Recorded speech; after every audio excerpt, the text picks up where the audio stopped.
Hello, welcome to Carroll Helping Carroll. I'm Nicole James, and I am a media maker and video producer at the Community Media Center. Carroll Helping Carroll is a show designed to highlight local nonprofits in Carroll County, Maryland that make a difference in your community. In this episode, I am pleased to showcase the Carroll Arts Council. With the help of Sandy Oxx and Mrs. Gerard, we will provide you with insight into the Carroll Arts Council. Join us as we discover how they provide tools to empower residents to create, express themselves, and tell a story. Please enjoy.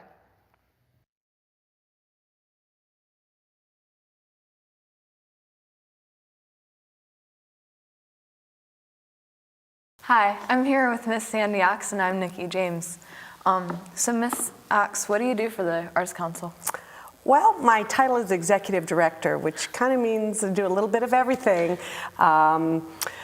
Everything from hiring the staff, deciding who's going to work for me, what different talents I need within the group.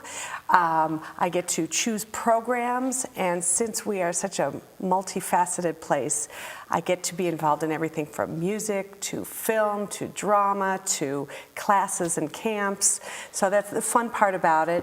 But there's also a lot of just business aspects of it. We got to make sure we've got enough toilet paper in the storeroom for the concerts. We need to make sure people are paid on time. We need to make sure that walls get spackled over after an art show. So it's a really diverse place to work, and I enjoy having so much variety in my job. Yeah. So you mentioned that you do a lot of shows. So do these impact the community in any way?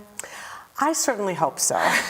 When I started this job, we were in a 600 square foot basement, and we had maybe a dozen volunteers coming in every week and not many visitors. And now we're welcoming 55,000 visitors a year. Wow. So I hope we're making an impact. We get great feedback from the community that they like coming, being enlightened, getting an opportunity to see local art and to see films that they might have not seen elsewhere. So I get great feedback from the community. Yeah. What are some of the biggest displays you've had recently? Well, I don't know if big is always the adjective that I would use. We have a gallery where every 6 weeks we have a different art exhibit. For instance, we just closed a show celebrating McDaniel's 150th anniversary, where we paired their art faculty, with a student they had mentored. We're in the middle of Youth Art Month, and next thing up will be the members show. So it's constantly changing. Every few weeks it'll be a totally different experience when you visit. Yeah. All right, so should I keep going? Okay. You're getting ready to leave the Arts Council after 21 years. Looking back at your time at the Arts Council, how have you seen the youth art programs grow?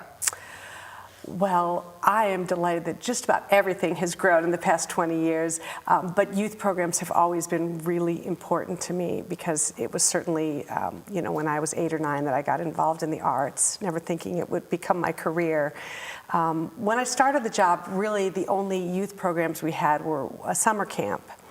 And for 3 weeks a year, I would bring kids in, we'd sing silly songs, we'd make stuff, we'd go visit art. And now we have a hugely expanded camp program. We have a theater program for young people where they participate in a fully produced Broadway musical with makeup and costumes and orchestrations. We have Youth Art Month each year, where each teacher gets to select artists from their classroom that have done outstanding work. We have a musical instrument bank where we have the funds to clean and repair donated musical instruments to give them to kids in our community who wouldn't be able to be in band or orchestra without that sort of help. I think of youth as still being your age, but we also have college scholarships. We're proud that every high school in Carroll County gets $1,000 to award to their outstanding student pursuing a degree in the arts. So we like to take them from elementary school all the way up to college. Yeah, and we've seen you hanging the Youth Art Month exhibits recently too. It's a tough one to hang, because there's about 600 works of art in it. Fortunately, the arts teachers do most of the work, but we do the nailing. Yeah. Well, thank you for joining us here today, Ms. Oxx. My pleasure. I've enjoyed it. Thank you. I would like to thank our talented crew and our wonderful on-air talent for being here with us today. I would also like to thank you at home for joining us on Carroll Helping Carroll. Don't forget to check out this episode, and other episodes of Carroll Helping Carroll on Comcast Channel 19.